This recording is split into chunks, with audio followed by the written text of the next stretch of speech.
About the show, The Truman Show. And in The Truman Show, Truman was born into an artificial false reality.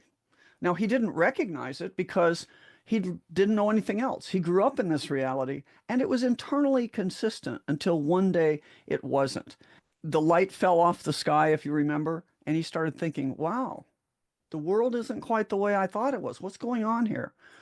Well, this has happened to a lot of us during COVID. People are told, oh, there's somebody coughing or sneezing on a plane and I could get sick from it, because you've been told that this transmits these little flying unicorns, these little germs that somehow get out of somebody else's nose into your nose and mouth and make you sick. And of course you believe it because you've been told this by big medical authorities like NBC News over and over. I cough, you cough, why it's contagious. I mean, why is the news involved in this? It's an intelligence program. What really is going on here is the reason you can sometimes get sick on a trip from being on a plane, for example, is that the night before the trip, you didn't sleep well. When you don't sleep well, and your immune system takes a little bit of a hit because you didn't get the normal amount of rest that you do to regenerate the body systems.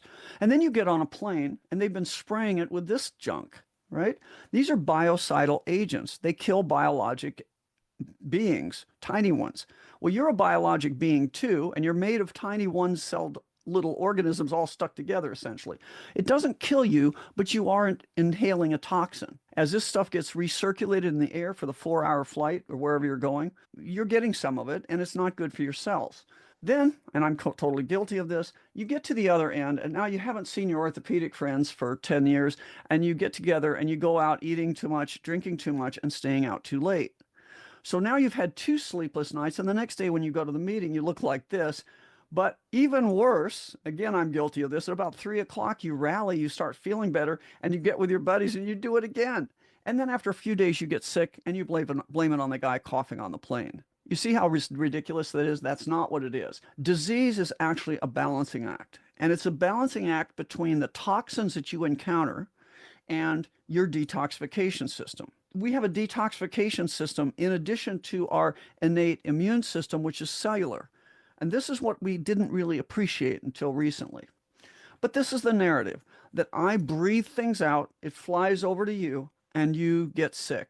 We call them viruses. It's a great anti-human agenda. It just doesn't happen to be proven. And one of the problems that's hard to wrap your head around is that the basis of all science at some point is an assumption. And if you don't go back and look at the assumptions that were made and look how they actually created the science, how did they come to these conclusions, then you'll live happily in this fake world. But when you start looking at the real science that got you there, you realize there are a lot of flaws.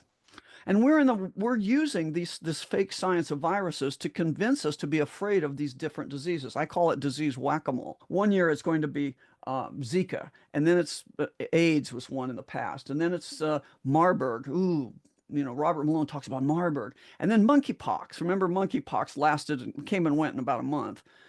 And then I love the next thing is actually now they talked about pandemic X. They're trying to convince you that they can predict a pandemic, they can predict the death rate of the pandemic, but they don't know the pathologic organism. They don't know the germ. Are you kidding me?